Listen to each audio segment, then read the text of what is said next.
آج آپ کو میں بتاؤں گا ڈائبیٹک پیشنٹ اور ایک پولی یوریا کا پیشنٹ، ان میں کیا ڈفرینس ہوتا ہے اور کیا ایسی سمٹمز ہوتے ہیں جس سے ہم ان کو ایک دوسرے کو علیحدہ کر سکتے ہیں۔ تو ڈائبیٹک پیشنٹ ہوتا ہے اس کو بھی پیشاب زیادہ آتا ہے، پولی یوریا کا پیشنٹ ہوتا ہے اس کو بھی پیشاب زیادہ آتا ہے۔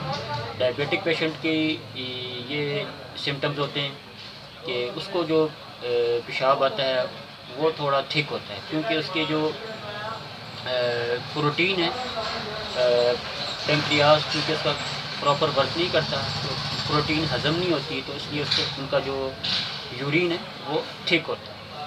اور اس کے علاوہ ان کے جو یورین ہوتا ہے اس میں کٹنگ گراس پاؤڈر ہوتی ہے، یعنی کٹا ہوا جو جانوروں کا چارہ ہوتا ہے اس کی طرح کی سمیل ہوتی ہے ڈائبیٹک پیشنٹ میں، جبکہ پولی یوریا کے پیشنٹ میں ایسے کوئی مسئلہ نہیں ہوتا۔ اسی طرح ان کا یہ دو خاص نشانی ہیں ڈائبیٹک پیشنٹ کے یورین کی، اور جبکہ پولی یوریا کے پیشنٹ میں ایسی کوئی نشانی نہیں ہوتی۔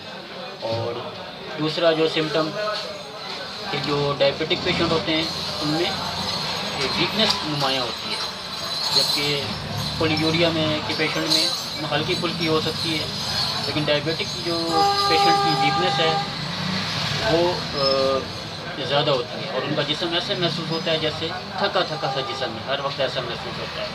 اور اس کے ساتھ ہی ان کی ویکنس کے ساتھ ہی ان کا جو ویٹ ہے وہ بھی لوز ہونا شروع ہو جاتا ہے، اور ان کا ویٹ کچھ دنوں میں آہستہ آہستہ کم ہوتا جاتا ہے۔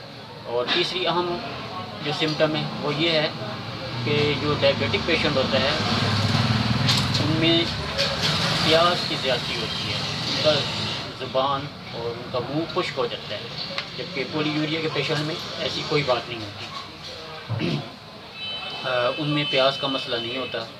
اور اس کے ساتھ ہی پیاس کے ساتھ ہی ان میں جو ڈائبیٹک پیشنٹ ہوتے ہیں ان میں بھوک بھی بڑی شدت سے لگتی ہے، اور بھوک ان کو برداشت بھی نہیں ہو پاتی۔ تو یہ تین سمٹمز ہو گئے۔ اس کے بعد چوتھا جو سمٹمز ہے، چوتھے سمٹم میں جو ڈائبیٹک پیشنٹ ہوتے ہیں ان کی جو اسکن ہوتی ہے وہ ڈرائی سی ہو جاتی ہے، خشک سی ہو جاتی ہے، جبکہ پولی یوریا کے پیشنٹ میں ایسی بات نہیں ہوتی۔ اور پانچویں اہم نشانی کہ جو ڈائبیٹک پیشنٹ ہوتا ہے ان کی جو ویژن ہوتی ہے وہ بلری ہو جاتی ہے، یعنی جس چیز کو بھی وہ دیکھتے ہیں تھوڑا سا دھندلاہٹ سی نظر آتی ہے۔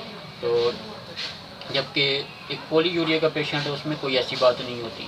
تو یہ 5 اہم سمٹم ہیں جو ڈائبیٹک کے پیشنٹس کے ہوتے ہیں، اور پولی یوریا کے پیشنٹس میں یہ چیزیں نہیں پائی جاتی۔ اس کے علاوہ اور بھی سمٹمز ہیں کہ جو ڈائبیٹک کا پیشنٹ اس کا زخم دیر سے ہیل اپ ہوتا ہے، اور بھی بہت ساری، لیکن جو 5 یہ میں نے بتائی ہیں یہ اہم سمٹم ہیں جس سے آپ جو ہے ڈفرینس کر سکتے ہیں ڈائبیٹک پیشنٹ میں اور پولی یوریا کے پیشنٹ میں۔ تو اب آتے ہیں کہ جڑی بوٹیوں کی طرف جو ہمارا اصل موضوع ہے، تو یہ میں آپ کو دکھاتا ہوں۔